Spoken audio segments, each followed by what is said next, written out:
speaker is Ron Sanders. He's going to talk to us about flocking.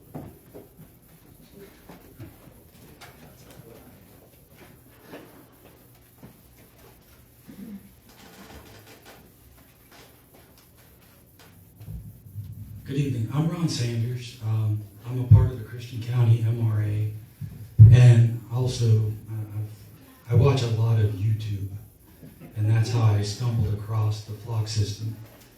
And I also have a weird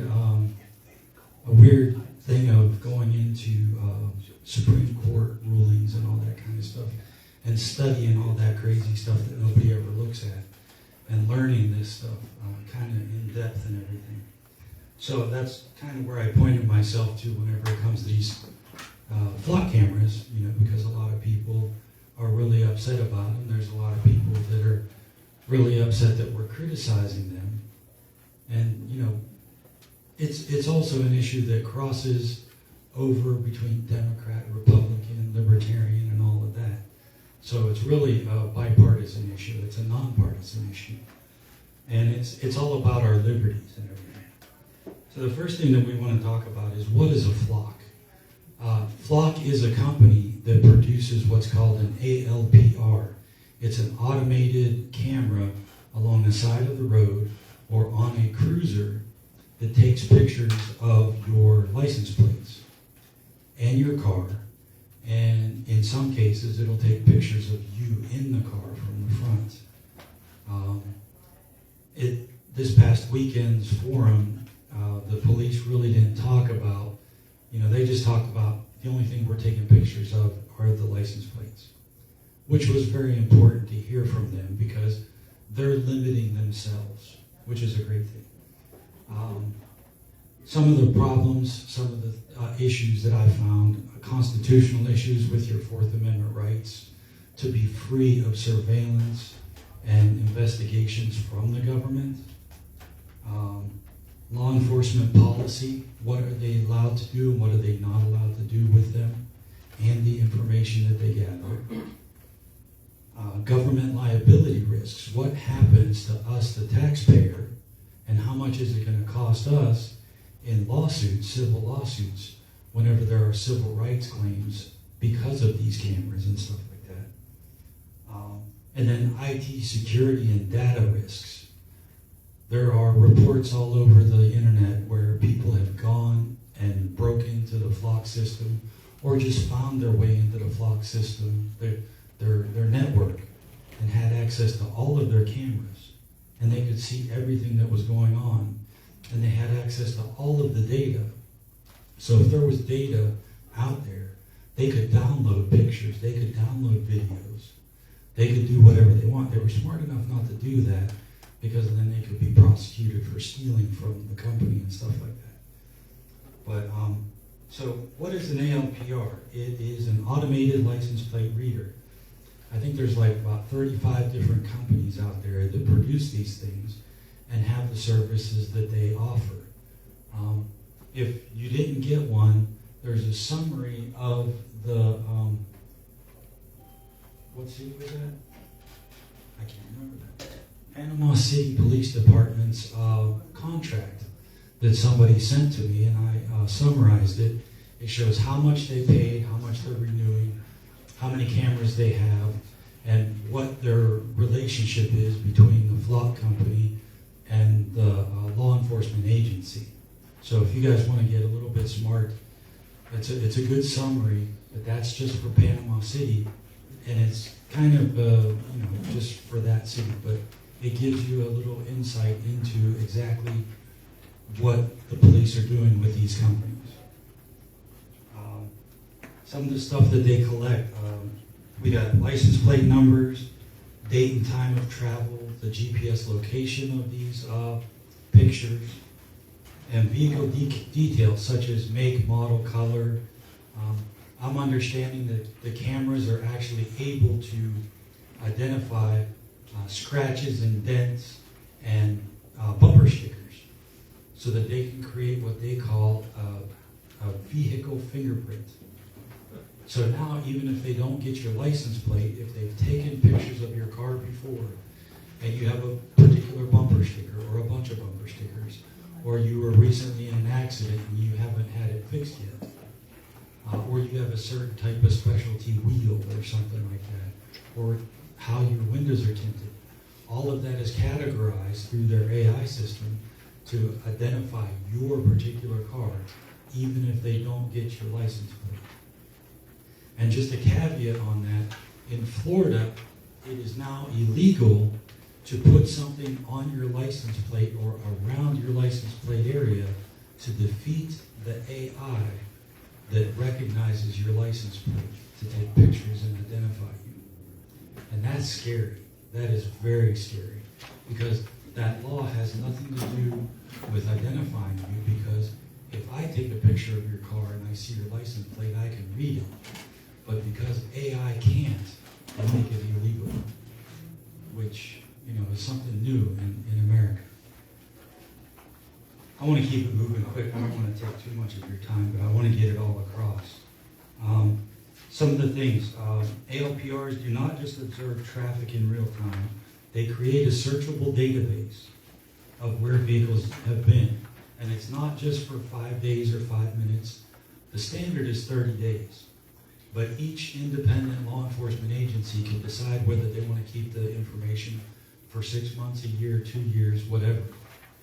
Or they can just have it all downloaded to them and they can create their own servers and they can keep all of the data themselves if they want to.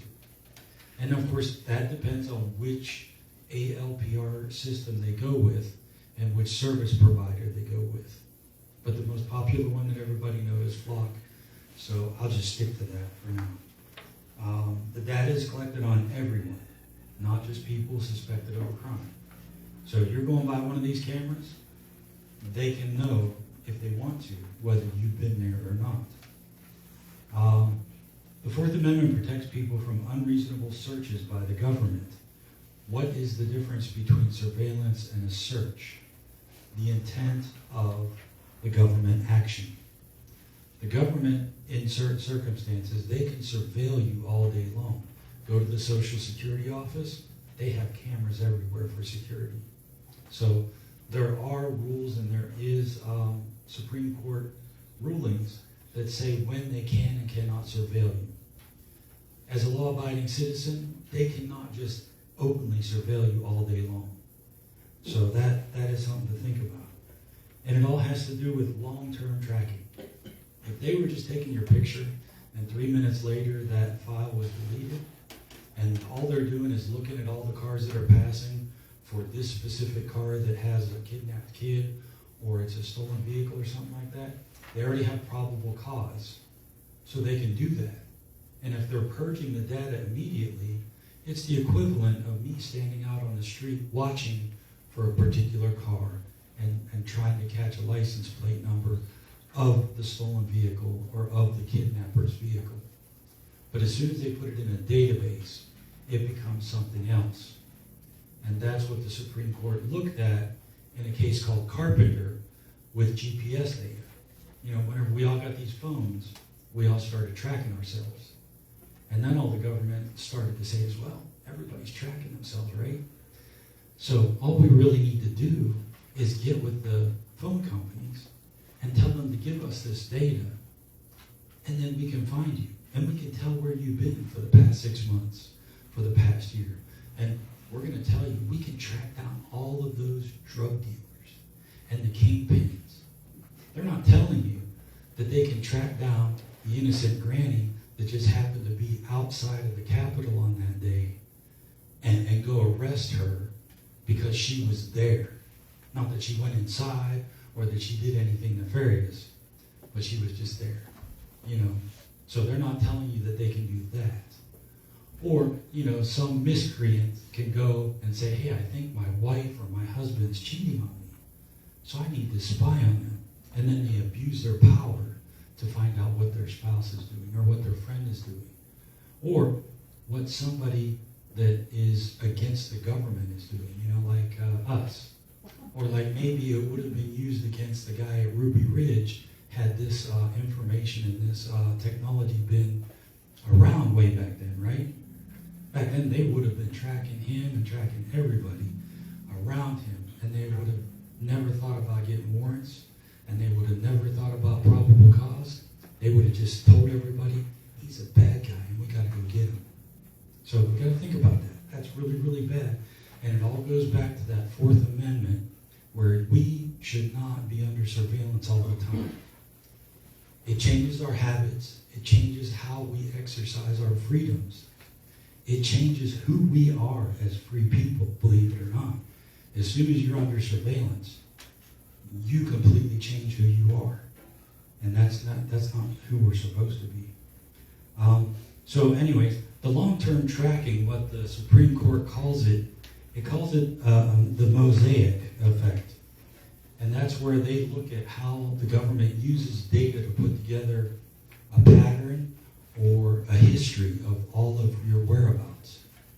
And with the GPS tracking, they ruled that unconstitutional. They said, if you want to use GPS tracking, if you want to put a GPS tracking on Bob Titus's car to find out whether he made it to work or not, or, they want to find out all the meetings that Tom Taylor's been going to for the past few months, they got to have a warrant, which means they have to have probable cause, which means they have to have a crime that they suspect somebody have committed. Have any of y'all committed a crime today where you should be under surveillance? No. We all do, every day. Yeah. We don't know what the law is. Trust me, you're not breaking any laws. No. You're an innocent man. Yeah, we're meeting you, and that's the First Amendment. Right, and that may be a crime. Now, just because something can be seen in public does not mean it can be permanently recorded, stored, searched, and analyzed by the government without limits. Now, y'all can go out there in public all day long. You can do as much recording as you want. There's no expectation of privacy in public. And everybody will say that defends the system. But we do not give the government permission to surveil us any which way they want. And we do not give permission to the government to search us at any point. They have to have probable cause. So that is an important part of the Fourth Amendment thought with these camera systems. Are the people who have access to them using them in a constitutional manner? Okay? And this brings me to the law enforcement policy concerns.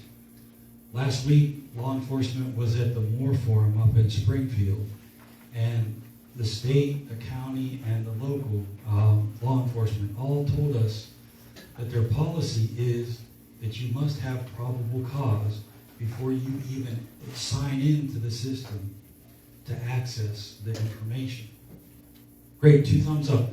They are thinking about our Fourth Amendment rights. And there's a system in place, including audit trails, for them that preclude them from abusing the system. And there's even policies that punish them whenever they do.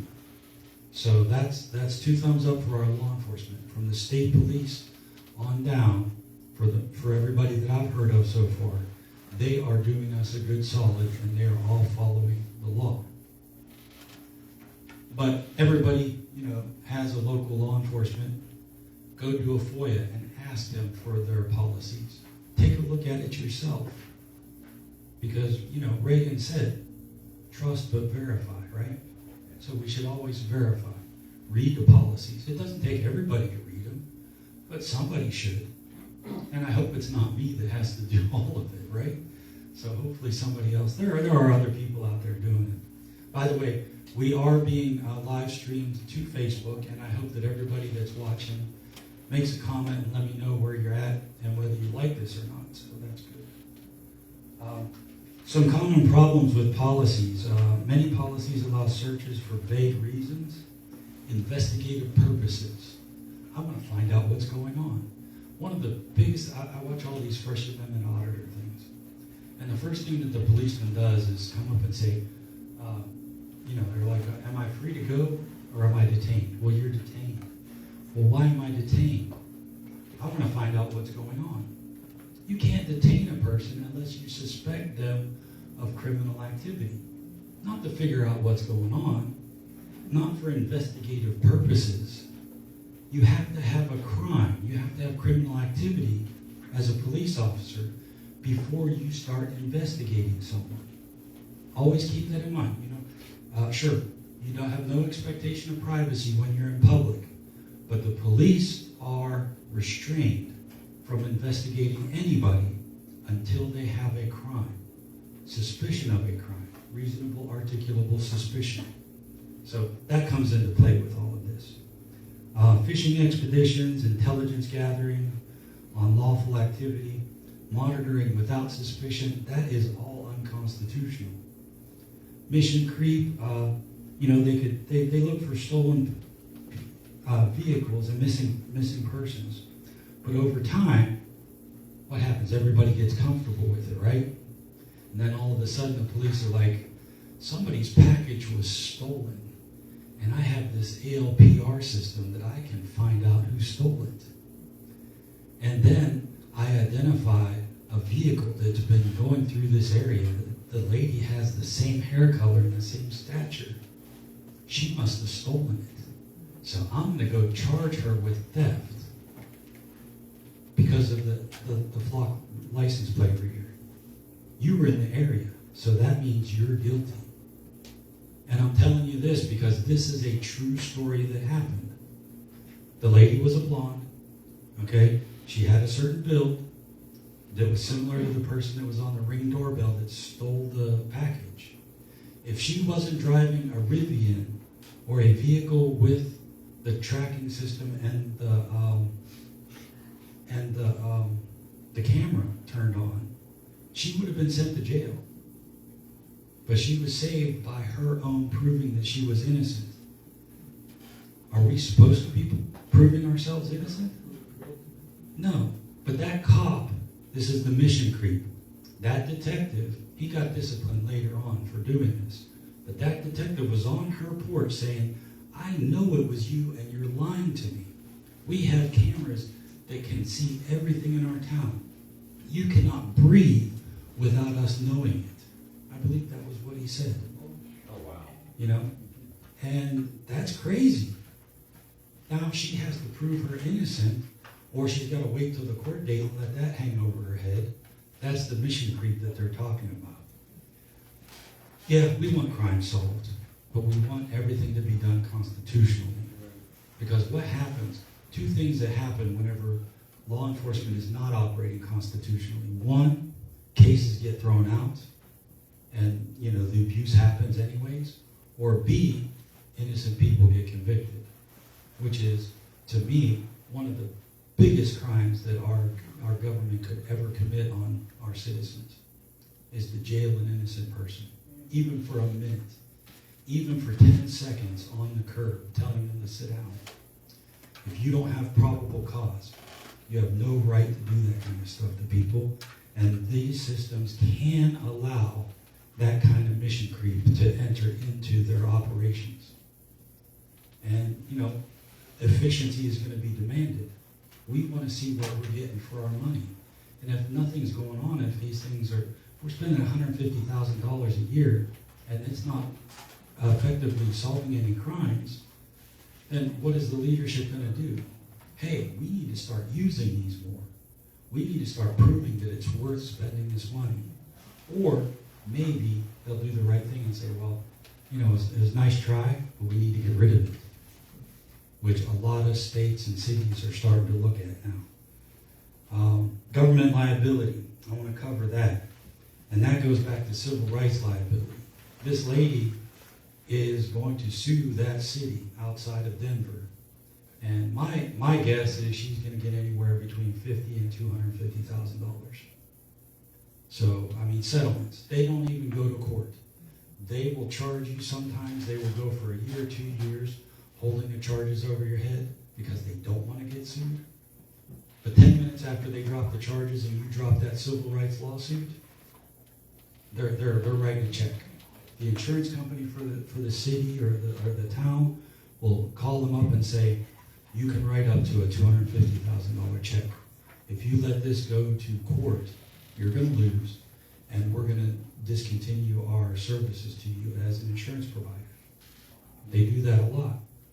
And then you see these cities end up getting bigger and bigger bonds and losing more and more money on insurance and stuff like that. So that does happen. But unlawful search and seizures, First Amendment retaliation is big, and equal protection violations. Why are some people treated different than others? And right here, I just want to also inject into this. Y'all know that red light cameras in Missouri are unconstitutional, right? How that came about is the camera took your picture, and they sent you a ticket saying you were guilty. And then they sent you an affidavit saying, if you weren't driving the car, fill this out and maybe we'll drop the charges.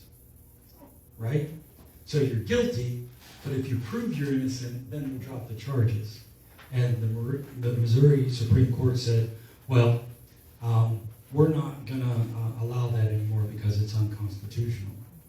And one of the biggest fears, one of the reasons that I want to put as much information out there about this system as possible is because we're all taxpayers and we're paying for this stuff.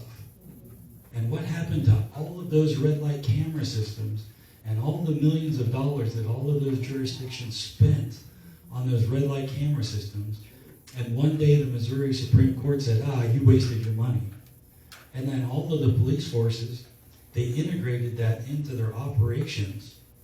And now they got to go back to the drawing board and say, well, how are we going to slow down the red light running? Now we can't use the cameras. Now we got to put people out there. Now that puts more burden on the police forces. And it takes a while. Next thing you know, you're up in Springfield and nobody stops for red lights until they get hit, right? You've seen them. Everybody's seen them. Out here in Nixa, if you live here for a few years, you know there's been huge accidents because people want to run the red light instead of stopping. Hey, I'm already doing 65 or 70. It's yellow. Maybe it'll still be pink by the time I cross that red line, or that white line. And then the guy who says, hey, it's about to turn green, I don't have to slow down. And you see what happens? So anyways, the red light cameras, this could be the same case as the red light cameras where we're spending millions of dollars setting up these systems, relying on them for police activities, and then all of a sudden we find out we wasted our money because the Supreme Court said they're unconstitutional. You can't use them. And that very well could come in the next year or so. The next thing I want to talk about is data retention risks. IT security. They are big targets because anybody who has access to them has a lot of power.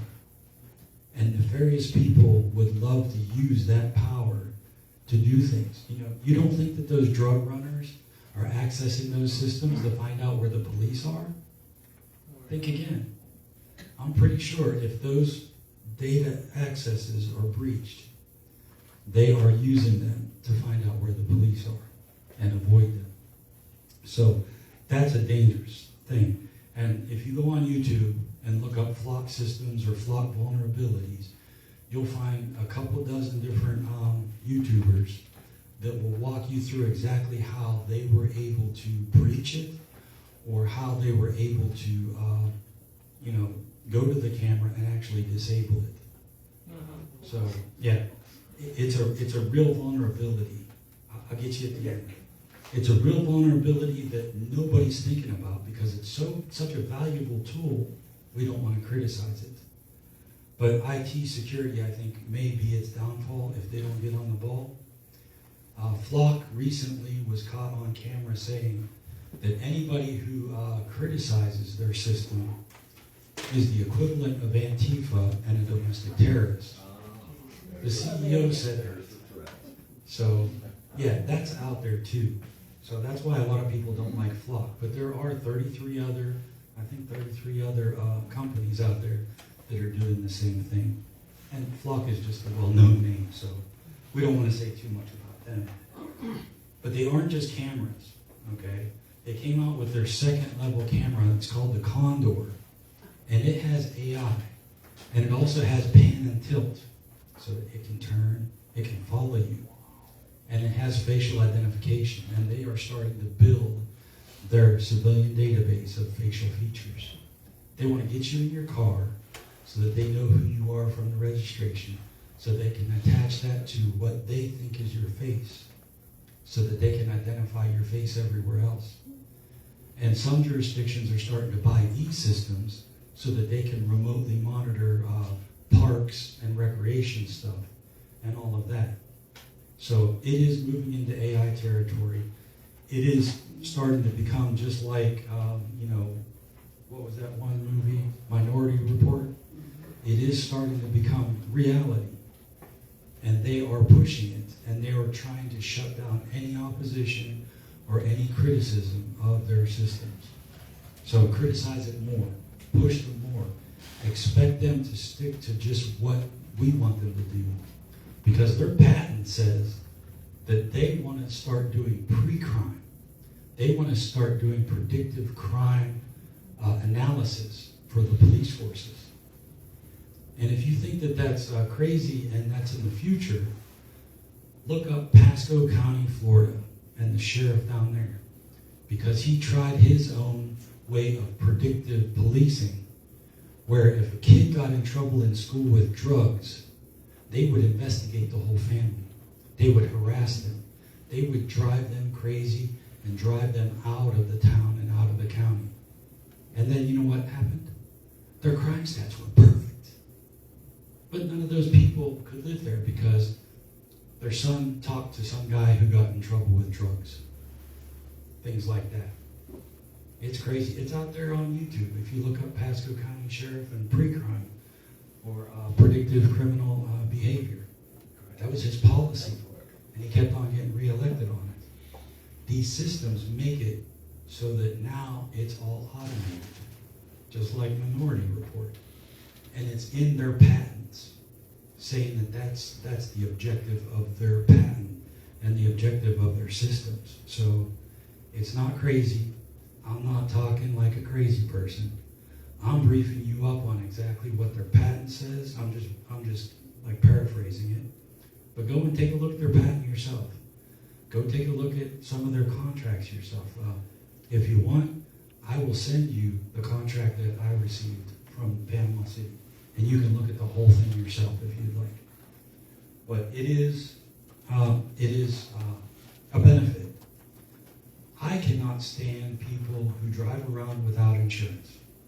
And if there was a way to identify everybody who's on the road without insurance and get them off the road or tell them to go get insurance, I'm all for it, so long as it doesn't violate the Constitution.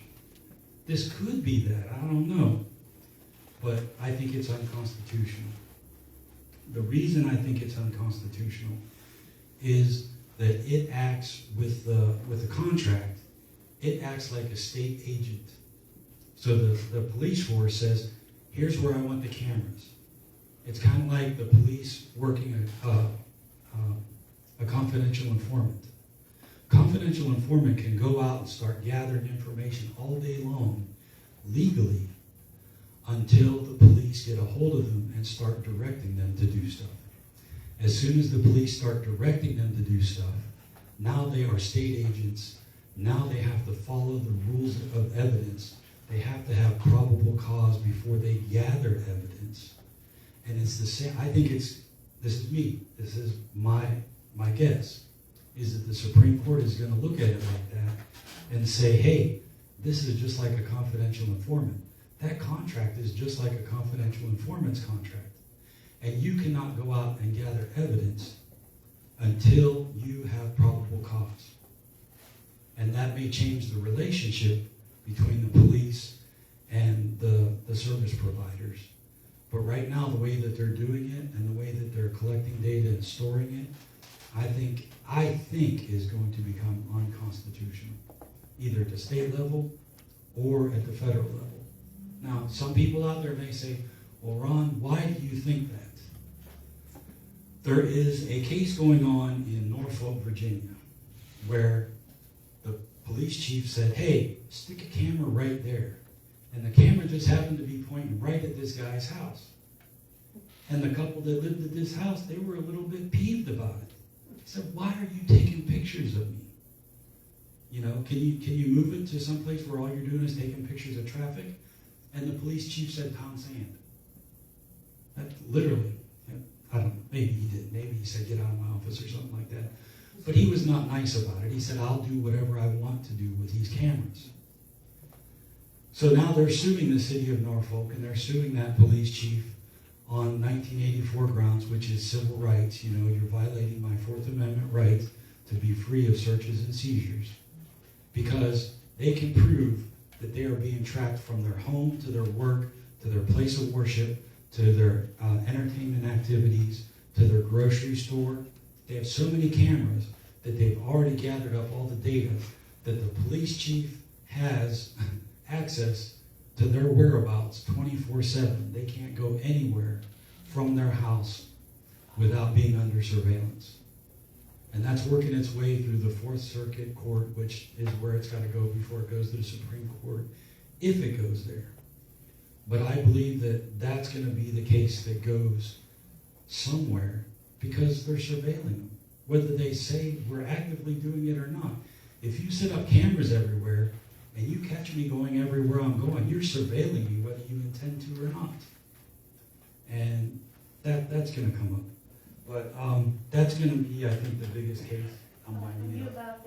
I'm done. That's going to be the case that I think is going to end up crashing the system, or forcing them to recreate their whole business model. But I do believe, I do believe that our police policies are correct. I think that they are the best ones that are looking out for our constitutionality, our protection. You know, bless them, because they have limited themselves, which in the police world, you know, you scratch your head. I think that the lawmakers need to look into passing some laws that say this is what you can and can't do for the Fourth Amendment reasons. And we need to stay on them. And next week on Thursday, the 15th, I will have a 2.5-hour forum where we will go way in depth on all of this. So it's going to be way deeper than I've gone here. Where's it going to be at? It's going to be at the Nixa Fire Department Fire Training Center at the big conference room, 5:30 to 8. I have a question. Okay. Her hand was up first. Oh, just a quick question. My wife is okay. The price of this annual cost, how many cameras does that include? It should be on that paper. If it's not, I think it was like 67 or something like that. Oh, I'm sorry. Yeah. 63. 63. Next question. So thank you for your presentation, I really appreciate it. But one of my questions is, there's got to be a reason why Nixa decided to do this. Do you have any data or reasons as to why they're willing to spend thousands of dollars for what I would consider probably, from what I know, a pilot program? I mean, that's absurd. You got to have some reason. Most of the police departments here have put the cameras up at the main entrances to the town, coming and going, for investigating stolen vehicles and kidnapped people. So they've had a lot of investigations that they couldn't solve without stuff like this? They've had several investigations where they have solved things that they may not have been able to without the system. Okay. That's their report. That's what they say. It comes in handy if it's limited and it's used properly. Some jurisdictions say 3 minutes. We have the data for 3 minutes. That's long enough for the system to analyze and report back to us that it's a stolen vehicle. And that's all we want to know. Or a kidnapped person. Next question. Actually, I just want to make sort of two statements, maybe three. First of all, the Patriot Act kind of started sort of similar. It's for convenience purposes. They said it over and over again that they were not going to spy on American citizens, and they absolutely have. So I believe this is part of that. Second of all, it was starting to come to Springfield when I was on city council. They wanted cameras to capture license plates. So it always starts somewhere, and it just leads to the other. And then lastly, you kind of hit it a little bit, but the other thing that the police department in Springfield wanted was voluntary people, a list of people who are willing to give their camera doorbell information. So if a police officer, if there was a crime in front of your house, they could ask, since you are on this list, because right now it's voluntary, to see the video on your camera if a crime committed in front of your space. I was kind of, again, because I was thinking the Patriot Act, I don't want people accessing anything anywhere unless they actually have a reason. And so voluntary at the moment, but at some point they're gonna want the rest of it. So just something to think about, because it is scary how much they know and follow us. I will have more at the next forum as far as Supreme Court rulings that people will be able to go investigate themselves. And Ring cameras, you can open up your Ring camera onto a what they call Ring neighborhoods, where everybody can look at them. So there's that. But yeah, it's something to be concerned about, and it's something to make sure that it's limited. Anybody, any other questions? Let's save the questions till the next. Save the questions till the next one. Yeah. I'll have a whole hour for questions at the next one.